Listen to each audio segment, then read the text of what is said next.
அந்த சண்டே அந்த அரபெல்லாவும் ஜெரிமியும் வந்து சினிமாவுக்கு வந்து போகிறாங்க. அப்படியே ஒரு 2 வாரம் போகுது. அந்த 2 வாரத்தில கிட்டத்தட்ட ஒரு 12 நாள் 2 பேரும் வந்து மீட் பண்ணிக்கிறாங்க. இடையில ஒரு 4 நாள் வந்து ஜெரிமி அந்த அரபெல்லா வீட்டுக்கு கூட வந்து போயிட்டு வரா. அது வந்து அவ வீட்டுக்கு போகையில பார்த்தா, அது அவ ஒரு சின்ன அப்பார்ட்மெண்ட்ல வந்து வாழ்ந்துட்டுருக்கா.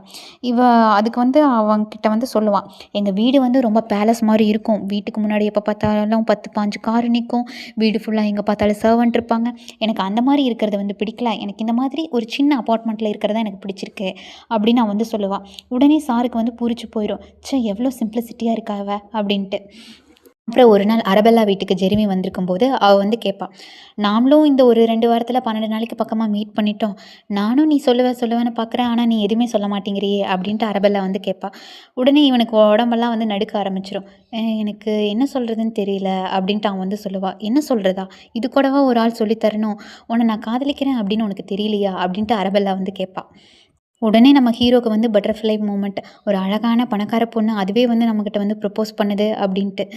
இவனுக்கு வந்து அவளை பிடிச்சிருக்கு. இந்த ரிலேஷன்ஷிப் வந்து ரொம்ப நாளைக்கு வந்து போகுமா இல்லையா அப்படிங்கிறதெல்லாம் அவனுக்கு அது தெரியல. அவளே வந்து ப்ரப்போஸ் பண்ணியிருக்கா. அது பிடிச்சிருக்கு அவனுக்கு. இவனும் வந்து உடனே வந்து ப்ரப்போஸ் பண்ணுறான். இங்கிலீஷ்காரங்க மாதிரி முட்டி போட்டு கையை பிடிச்சு கிஸ் பண்ணி ஐ லவ் யூ அப்படின்னு சொல்லிட்டு இவனும் வந்து ப்ரப்போஸ் பண்ணிடுறான். உடனே அவளும் இருந்துட்டு, சரி நம்ம எவ்வளோ சீக்கிரம் கல்யாணம் பண்ண முடியுமோ அவ்வளோ சீக்கிரம் கல்யாணம் பண்ணிக்கலாம் அப்படின்ட்டு அரபெல்லா சொல்கிறான். சரி, நம்ம வந்து இவளுக்கு எப்படியாவது ஒரு நல்ல ஒரு கிஃப்ட்டு, அட்லீஸ்ட் நம்ம ஒரு என்கேஜ்மெண்ட் ரிங்காவது நம்ம காஸ்ட்லியாக வாங்கி தந்துடணும்ப்பா அப்படின்ட்டு ஜெரிமி வந்து நினைக்கிறான்.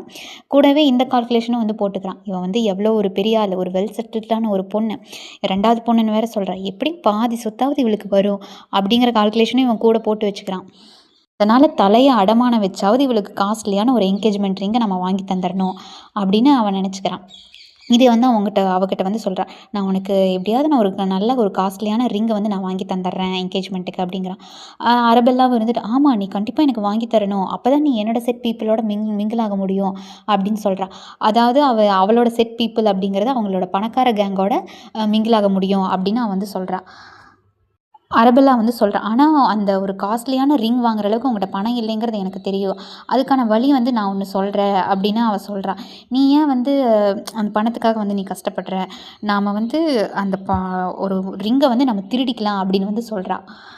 இவன் ஜெரிமி இருந்துட்டு, நீ எவ்வளோ பெரிய ஆள், உங்கள் அப்பா எவ்வளோ பெரிய பணக்காரரு, நீ போய் வந்து திருடுற அப்படின்னு வந்து சொல்லலாமா அப்படின்னு அவன் சொல்கிறான்.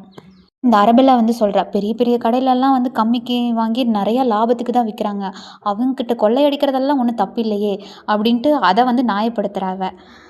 அந்த என்கேஜ்மெண்ட் ரிங்கு திருடுறாங்களா இல்லையா அப்படிங்கிறத அடுத்த வீடியோவில் பார்க்கலாம்.